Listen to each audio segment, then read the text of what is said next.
अस्सलाम वालेकुम, मैं इमदाद सुमरो। नैब जो सबका एहतसाब करता है उसके एहतसाब की आ गई है बारी। Deputy chairman senate Saleem Mandviwala साहब ने नैब के ख़िलाफ़ जो एक महाज खड़ा किया था, अब वो अमली शक्ल अख्तियार करता नज़र आ रहा है। ख़बर जो है वो ये है कि सेनेट में अपोजिशन ने नैब के एहतसाब करने के लिए या नैब की बकौल उनके जो चीरा दस्तियाँ हैं उस पर उनसे जवाब तलबी के लिए सेनेट के इजलास के लिए रिक्वेजिशन जमा करवाई। गो के उस रिक्वेजिशन पे सेनेट ऑफिस पे सेनेट दफ्तर ने एतराज़ लगा दिया, मगर अपोजिशन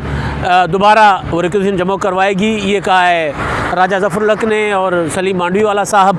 जो आज लाहौर में थे, उन्होंने प्रेस कॉन्फ्रेंस की है इसी मुद्दे पर, सारे इस मामले पर। और वो जो उन्होंने बात की है, जो प्रेस कॉन्फ्रेंस की है लाहौर में,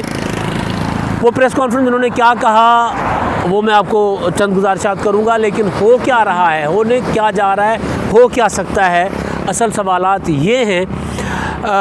मैं हैदराबाद में था, आप जैसे देख ही रहे हैं कि मैं एक हाईवे पर खड़ा हुआ हूँ। नेशनल हाईवे है, ये जा रहा है लाहौर से, कराची से लाहौर की तरफ, और वहाँ से जीटी रोड बनता है इस्लामाबाद की तरफ जाता है। और हमारी ख़बरें जो है पाकिस्तान की ज़्यादातर सियासत की, वो क्योंकि लाहौर और इस्लामाबाद से ही आती हैं। तो हैदराबाद में होने के बावजूद भी मेरी कोशिश थी कि कोई यहाँ की गपशप आप लोगों के साथ शेयर करूँ, और वो करूँगा भी। लेकिन क्योंकि जब ख़बर गर्म हो और मामला जब नैब के एहतसाब का हो, तो फिर मेरा ख़्याल है उससे बड़ी ख़बर कोई नहीं हो सकती, क्योंकि जो सबके एहतसाब करते हैं अब उनके एहतसाब की बारी आ रही है। तो फिर सेनेट के चेयरमैन के दफ्तर भी जो वो भी ज़रा थरथले में आ जाते हैं, और जो रिक्वेजिशन होती है वो रिक्वेजिशन पर एतराज़ है वो उन्होंने लगा दिया कि जी इस मामले पर फ़लाँ एतराज़ है, फ़लाँ एतराज़ है। लेकिन बहरहाल तो वो जो असल चीज़ जो deputy chairman senate Saleem Mandviwala ने शुरू किया था मामला, कुछ अर्सा पहले उन्होंने ह्यूमन राइट्स के एक्टिविस्ट जो हैं, इंसानी हुकूक़ के काम करने वाली तंजीमें हैं, उनके कुछ नुमाइंदगान के साथ, और उसके बाद ताजिर बरादरी के साथ, बिज़नेस कम्युनिटी के साथ भी उन्होंने प्रेस कॉन्फ्रेंस की थी, जिसमें उन्होंने जो बातें की थी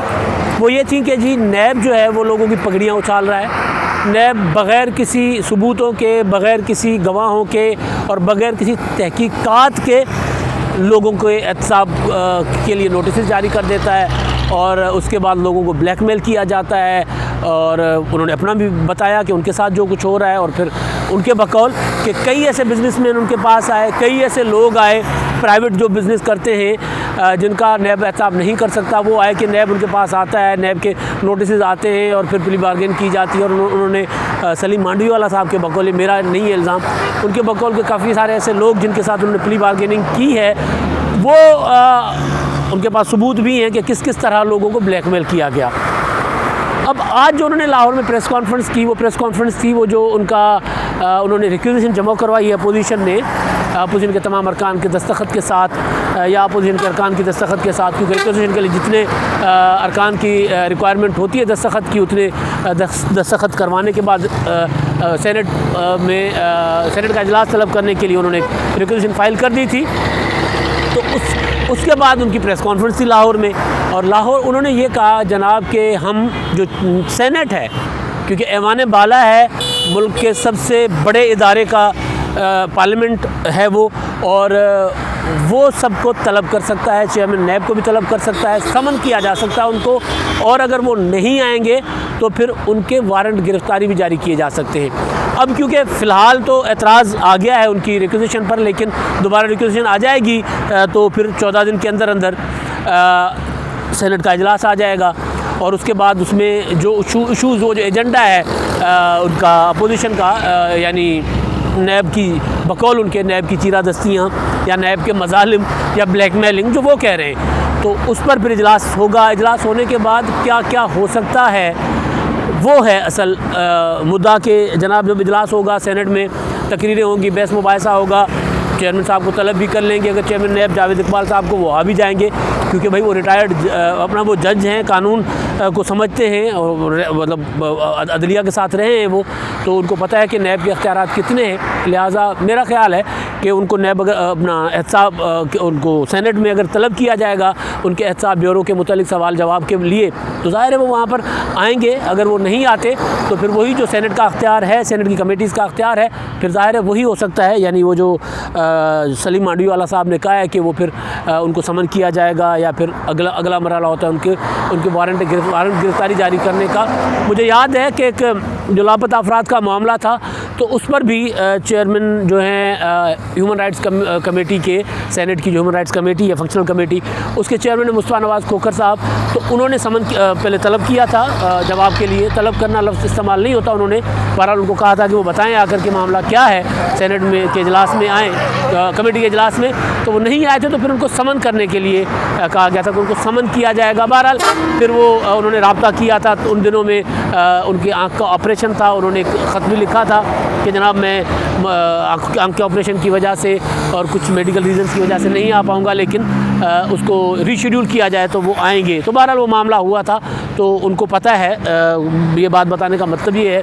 कि जो चेयरमैन नैब हैं उनको बहरहाल पता है कि सेनेट के और सेनेट की कमेटीज़ के अख्तियारात क्या हैं। तो ज़ाहिर है वो कोऑपरेट भी करेंगे और उनको अगर तलब किया जाता है, उनको बुलाया जाता है इजलास में, तो मेरा ख़्याल है कि वो आएंगे भी। अब होगा क्या, वो ये होगा कि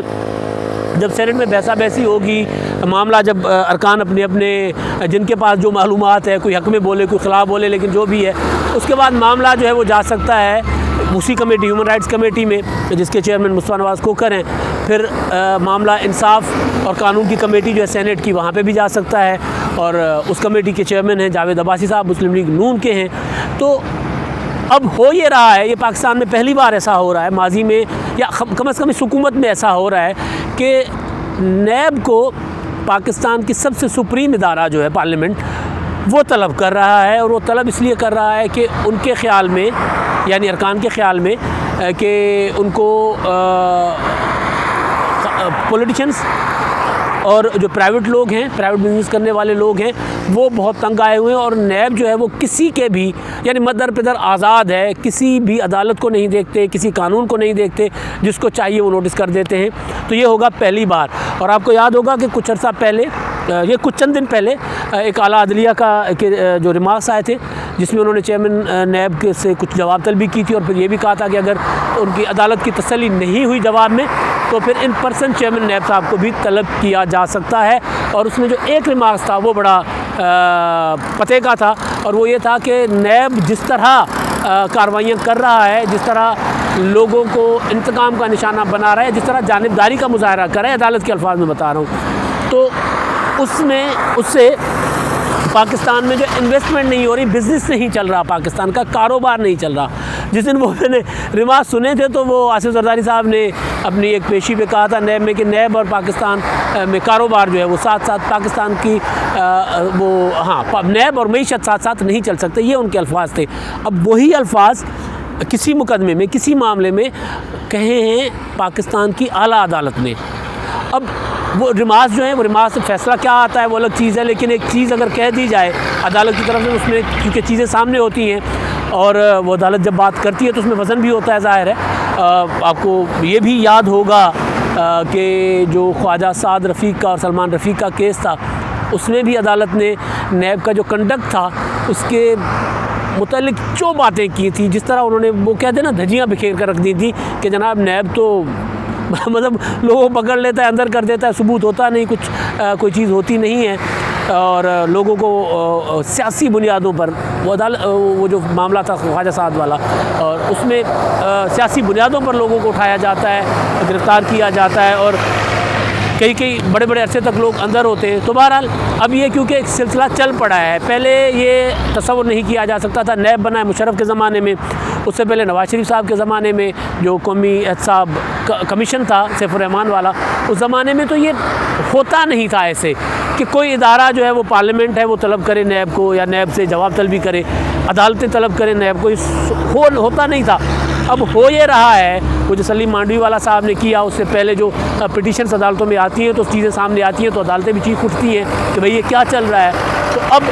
वो जो कानून बनाने वाले, कानून साज इदारे जो पार्लियामेंट है, अब उन्होंने भी वही जो सलीम मांडवीवाला साहब ने एक महाज शुरू किया है, तो वहाँ पर भी ये सिलसिला चल पड़ा है। तो अब ये हो ये रहा है कि जनाब जो एहतसाब कर रहे थे सबका और दावा करते थे कि वो नीट एंड क्लीन है, बल्कि जिस दिन ये मैं बता रहा हूँ अदालत के रिमार्क्स जो मैंने पहले बताया कुछ दिन पहले, तो उसी दिन चेयरमैन नैब की किसी से मुलाकात थी, कुछ अब वो मैं भूल रहा हूँ किस वफद से मुलाकात थी, उसके बाद उनका जो स्टेटमेंट आया था, एलामी आया था नैब का, उसमें था कि जी नैब जो है वो टोटल ईमानदारी के साथ काम करता है और